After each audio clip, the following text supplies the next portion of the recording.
Hi, my name is Vanya at Garraway, and I write for That Shelf. Big shelf. Hi, Anna. How are Hi, you? I'm good. How are you? I'm great.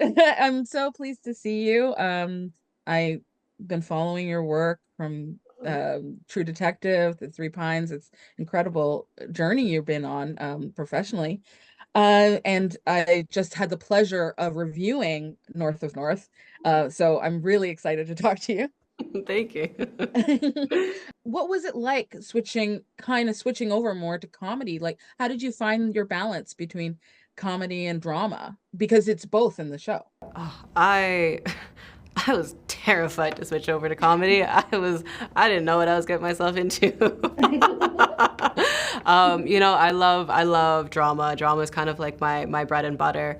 And True Detective, Three Pines, they were such incredible projects to be a part of. That kind of grittiness and that darkness is something that I love. And going into North of North, and trying to strike that balance between the comedy, but also making sure we hit all those emotional beats of, especially in the relationship with my mom, Nevi, how we kind of hit home the point that like there's a long history here, and a complicated relationship, also while being lighthearted and fun.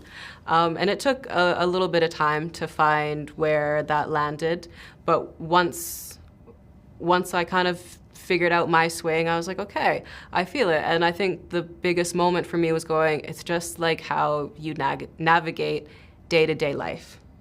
And it's Mhm. just like how we try to love our family and love our community, no matter how complicated that might look.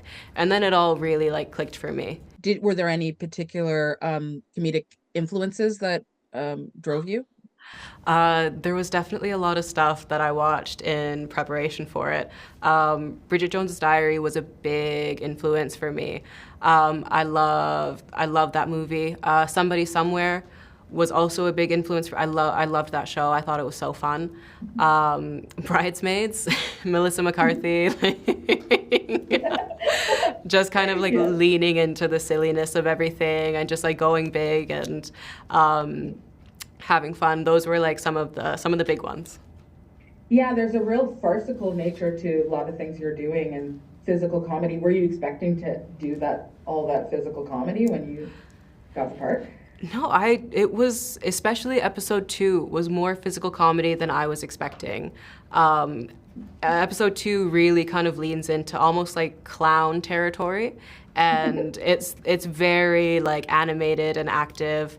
But it was so much fun, and it was so like freeing to do it all and to be that silly, and there's a real vulnerability that comes with comedy because there's nothing more embarrassing than filming a scene that's supposed to be funny and nobody's laughing. I feel like it in some ways when I was looking at your performance, it informed your comedy actually seemed to help your dramatic beats. Did you feel that way?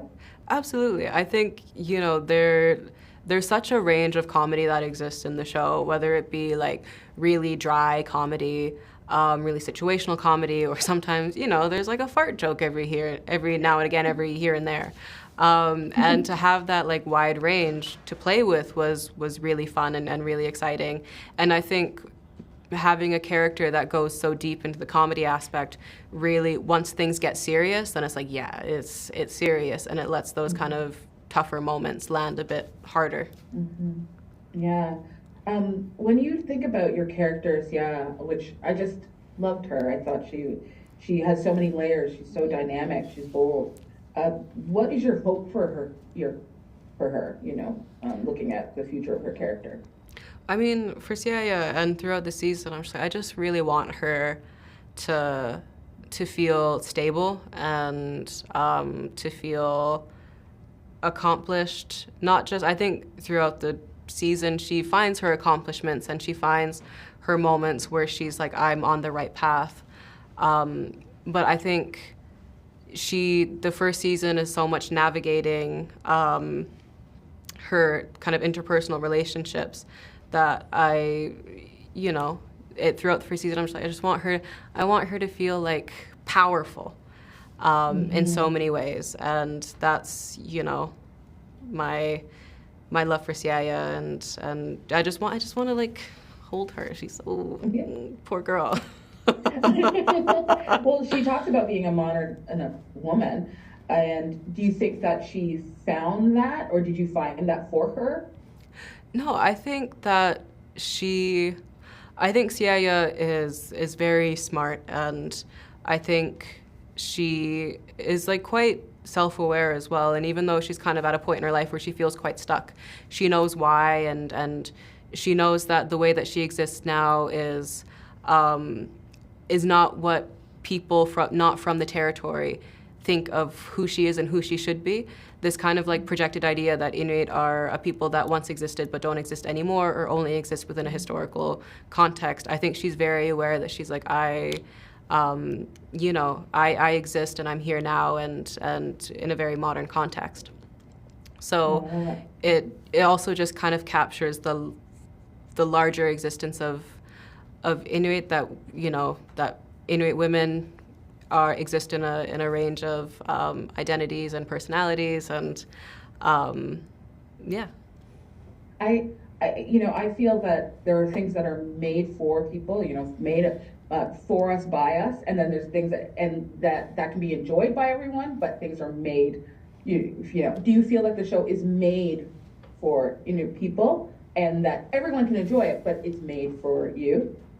Yeah, I mean, I think there's so many moments in it that are Inuit specific, and that we're like, Inuit are gonna get this, and maybe even in a broader scope, Indigenous people are gonna get this and see this moment and be like, yep, I know what they're talking about. I feel that. But I think it's always been something that was created for a larger audience, but the Inukness of it is so central to what it is. And that is, yeah, there's just so many moments in it that are like so personal and so much meant for home. And I think that's a really beautiful thing to have that peppered throughout the show. Oh, I love it. And I just want to say, you want to be a director or writer. Do you think you'll direct or write one of these episodes in the future? I mean, that's the dream. I want to keep growing as an artist and as a creative, and I love being in front of the camera. I love being in front of the camera. But there's definitely a part of me that wants to get behind as well, and whatever kind of capacity that looks like. I just love this industry. I love storytelling, and whatever happens, happens. Well, thank you so much, Anna, and I really appreciate taking the time out for that show. Thank you. Oh, thank you so much. Bye. Bye.